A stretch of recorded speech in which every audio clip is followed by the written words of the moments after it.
Wish 1075 ang isa sa pinakamalaki at pinakasikat na YouTube channel sa Pilipinas ngayon. Pero alam nyo ba na bago pa magkaroon ng Wish FM ay nauna nang sumikat ang NU 107, ang paboritong istasyon nun ng mga Pinoy na mahilig sa rock music. Pero ano nga ba ang nangyari sa NU at paano nagsimula ang isa sa pumalit dito na Wish 1075? Yan ang pag-uusapan natin sa video na to mga kasangkay. Aalamin natin ang kwento at ang mga bagay na dapat nyong malaman sa NU 107 at sa Wish 1075. Pero bago tayo magsimula ay iniimbitahan kitang mag-subscribe kung bago ka lang sa aking channel at mahilig ka sa mga ganitong content. Pakiclick na rin ang bell icon para lagi kang updated kapag nag-upload ako ng mga bago kong video.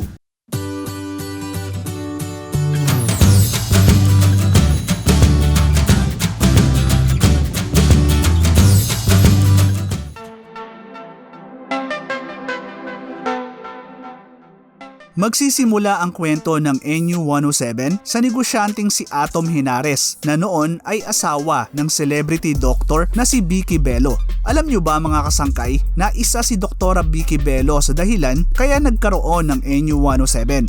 Nung kabataan niya ay fan na ng mga radio station gaya ng 99.5 RT si Doktora Bello. Marami rin siyang mga naging kaibigang DJ nun. Kaya naman sinabi nito sa asawa ang pangarap na magkaroon ng sariling istasyon ng radyo. At makalipas ang 6 na taon ay natupad to ng simulan ni Atom Henares katulong ang kaibigang DJ na si Mike Pedero ang NU 107. August 31, 1987, unang umere ang NU mula sa studio nito sa Solid Bank Building sa Paseo de Rojas sa Makati. Sa test broadcast ay wala pang DJ ang istasyon at panay new wave ang mga pinapatugtog dito. Ito ay para punan ang pagkawala sa ere nun ng sikat na new wave radio station na WXB 102.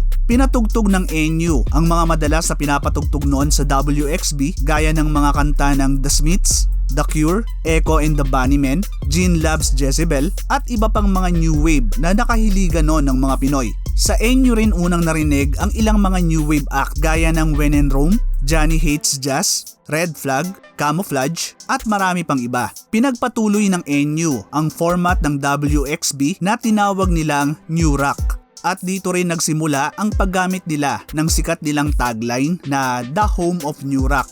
Di nagtagal ay narinig na sa ere ang unang DJ ng NU na si Chris Hermosissima o DJ Chris Cruz na di kalaunan ay naging station manager nito. At nang i-anunsyo na ang telephone number ng istasyon ay halos walang tigil ang pagring nito dahil sa dami ng mga nagre-request.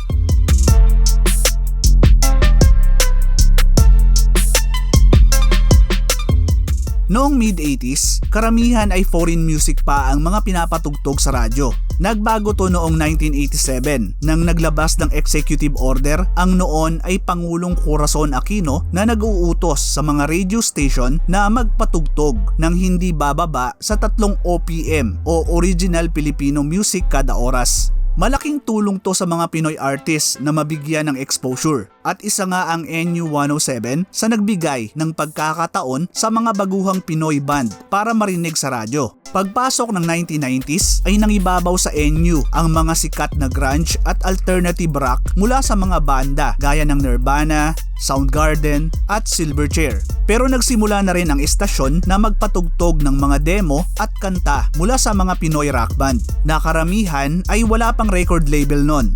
Ito yung mga panahon na sumikat yung mga banda gaya ng The Youth, Yano, Razorback, Wolfgang, Eraserheads, After Image, Parokya ni Edgar at River Maya. Isa sa programa na ginawa ng NU noong mid-90s ay ang In The Row kung saan ay itinampok nila ang mga demo mula sa mga nagsisimula pa lang na banda. Nagpatuloy ang pagsikat ng NU 107 noong 90s. Noon ngang 1994 ay ito ang naging number 1 commercial radio station sa Metro Manila para sa AB market o yung tinatawag na upper class market. 1994 din sinimula ng NU 107 ang NU Rock Awards na naging taunang pagtitipon para parangalan ang mga mahuhusay na rock artist sa bansa. 90s din sinimula ng istasyon ang NU 107 Pocket Concerts na ginanap sa iba't ibang mall sa bansa tuwing summer. Nagtagumpay ito at mula nga nun ay nauso na yung mga concert sa mall. At dahil sa pagsikat ng NU107 sa Manila ay nagkaroon pa ng 3 istasyon ng NU sa Cebu, Iloilo at Davao.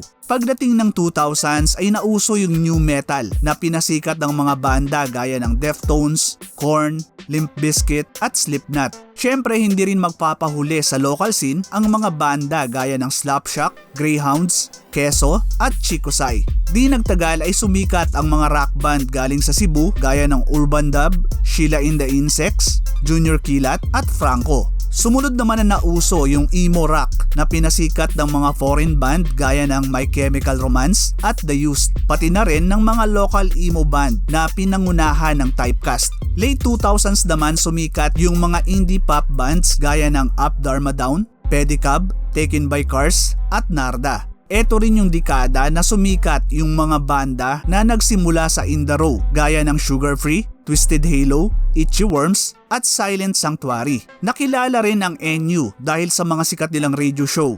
Noong 90s, maliban sa In The Row ay sikat din yung The Crossroads kung saan pinapatugtog ang mga blues at classic rock. Meron din yung Euro Rock na nagpatugtog naman ng mga European rock at Against the Flow kung saan napakinggan ang mga Christian rock.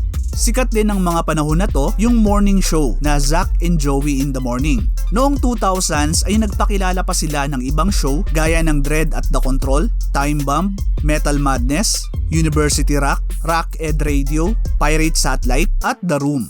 2005 naman pinalitan yung show na Midnight Countdown at ginawang Stairway to 7. Pinasok rin ng NU ang telebisyon noong 2001 nang inilunsad ang NU TV 37 na di kalaunan ay tinawag na ANTV 37. Nakilala ang ANTV sa comedy at reality show na Strange Brew na pinagbidahan ni Tado at Erning. Maliban sa Strange Brew ay napanood din noon sa channel ang iba't ibang rock music video, ang TV version ng In The Row, pati na rin yung mga NU events gaya ng NU Rock Awards, Summer Shibang at NU Pocket Concerts. Kayo ba mga kasangkay, nakikinig din ba kayo noon ng NU 107 o di kaya naman ay nanonood ng ANTV 37?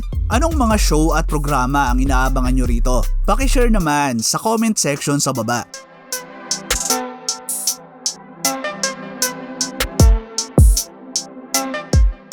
Sa kabila ng kasikatan ng NU107 sa mga Pinoy rock fans ay nahirapan tong makakuha ng suporta sa mga advertisers. Nahirapan din tong makipagsabayan sa ratings sa mga pangmasang FM station gaya ng 90.7 Love Radio, Barangay LS 97.1 at WRR 101.9.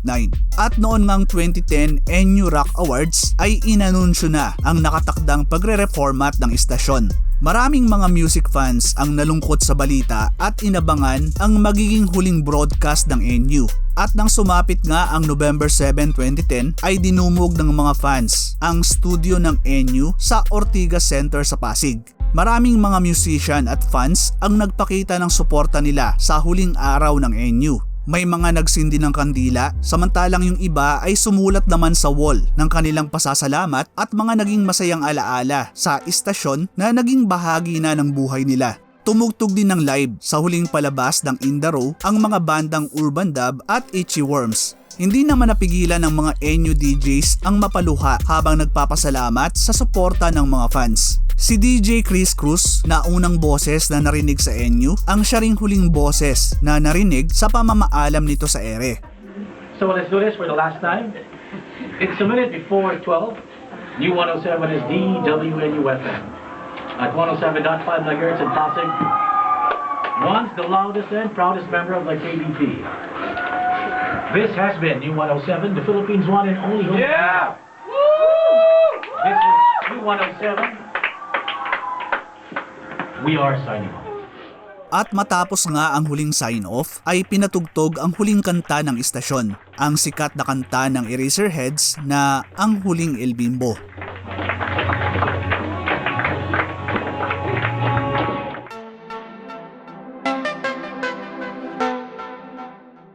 Matapos magpaalam sa ere, ang NU107 noong November 2010 ay pinalitan to ng pangmasang 107.5 Win Radio.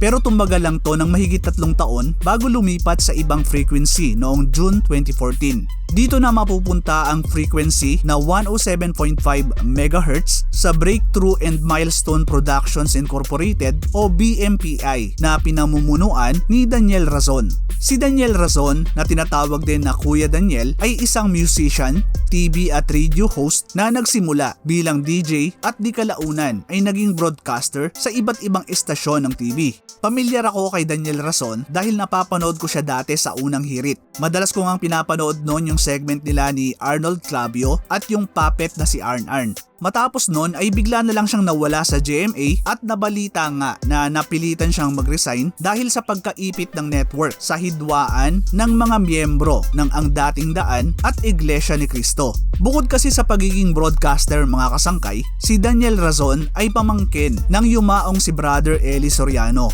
Siya rin noon ang Vice Presiding Minister ng Members Church of God International o MCGI na mas kilala sa atin na Ang Dating Daan. At nang nawala nga si Brother Eli noong 2021 ay siya ang pumalit dito bilang overall servant o yung tinatawag dati na Presiding Minister. Matapos mawala sa GMA ay lumipat si Kuya Daniel sa TV station ni Atom Hinares na kilala na nun na UNTV. Dito ay nagkaroon siya ng sarili niyang morning show na Pilipinas Gising Ka Na Ba na di kalaunan ay naging Good Morning Kuya. At nang napunta nga sa BMPI ang dating frequency ng NU na 107.5 ay sinimulan na ni Kuya Daniel at ng BMPI ang Wish 107.5. Mula sa AIC Gold Tower sa Pasig ay inilipat ang estasyon sa UNTV building sa Quezon City. Noong August 10, 2014 ay opisyal nang inilunsad ang Wish FM sa pamamagitan ng Wish Concert na ginanap sa World Trade Center sa Pasay. Ipinakilala rin ng istasyon ang unang mobile FM radio booth na nasa loob ng isang state-of-the-art na bus na tinawag nilang Wish FM Bus.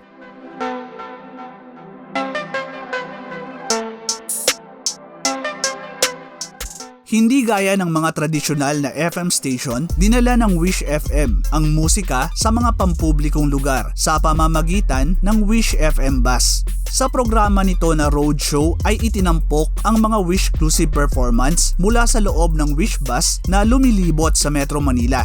Ayon kay Kuya Daniel Razon ay ginawa raw ang Wish Bus para maging platform ng mga baguhang OPM artists upang mas makilala sila sa industriya ng musika. Ang mga performance sa Wish Bus ay nakarecord sa magandang kalidad ng audio at video at ina-upload sa YouTube channel ng istasyon. At dahil sa dami ng mga nanonood sa YouTube, hindi lang sa bansa kundi maging sa buong mundo ay naipopromote ang galing ng mga OPM artists natin. Isa sa mga naunang nag-viral na video ng Wish ay ang performance ni Darren Espanto noong 2015 kung saan ay ginawa niya ng cover ang kanta ni Sia na Chandelier. Nag-viral ang video sa buong mundo na ginawan pa ng meme at mga reaction video online. At dito na nga nagsimula ang lalo pang pagdami ng views at subscriber ng Wish FM sa YouTube. Ilan pa sa mga hindi makakalimutang Wish-exclusive videos ay ang performance nila KZ Tandingan, Bugoy Drilon, Morissette, Four of Spades, Michael Pangilinan, Aussie Dogs, Ben and Ben at marami pang iba. Sa loob lang ng 2 taon mula nang inilunsad to ay nagawa na ng Wish na maging #1 FM YouTube channel sa Pilipinas. Ito ang kauna-unahang FM station sa bansa na nakakuha ng 1 million YouTube subscribers. Noong 2016 ay naglunsad din ng Wish 107.5 TV na inere sa UNTV. Pero hindi ito tumagal at napalitan din ng ibang programa. Gaya ng NU ay gumawa rin ang Wish ng Taunang Music Awards para parangalan ang mga artists na nag-perform sa Wish Bus. Naglunsad din ng Wish USA noong 2018 na nakabase sa Los Angeles, California para bigyan din ng platform ang mga artists, mapa Pinoy man o ibang lahi na nakabase sa US. At isa nga sa mga pinag-usapan dito ay ang Fil-Am rapper na si Easy Mill na nag-perform ng kanta niya na Pinamagatang Panalo. Umani ng papuri at milyon-milyong views ang performance at nitong taon lang ay pumirma ang rapper sa Shady Record ni Eminem at Aftermath Entertainment ni Dr. Dre. As of October 2023 ay meron ng mahigit 14.4 million subscribers at 6.2 billion views ang Wish 107.5. Samantalang meron namang mahigit 2.6 million subscribers at 500 million views ang Wish USA. Pero ang pinaka-importante sa lahat, gaya ng nauna ritong NU107, ay ang pagbibigay din ng Wish ng platform para sa mga baguhang OPM artists na makilala hindi lang dito sa bansa kundi sa buong mundo. Kayo ba mga kasangkay? Nanonood ba kayo ng Wish 1075 sa YouTube? Pakishare naman yung mga paborito nyong Wish-exclusive performance. At para nga pala sa mga gustong malaman kung sino ang boses sa likod ng Wish 1075 Whisper, ito ay walang iba kundi ang chairman at CEO nito na si Kuya Daniel Razon. With God's help, we hope that we will be hearing all of you and more people not only here in the Philippines but all over the globe whispering Wish 107. To God be the glory! Maraming salamat sa muling pagsama hanggang sa dulo ng video natin mga kasangkay. Ano ang masasabi nyo sa kwento ng NU107 at Wish 1075? Isa rin ba kayo sa namimiss na ang NU107? O isa kayo ngayon sa masugid na taga-subaybay ng Wish 1075? Pakishare naman sa comment section sa baba. Pakiclick na rin yung like button kung nagustuhan nyo yung content na to. Hanggang sa susunod na video mga kasangkay. Thank you for watching.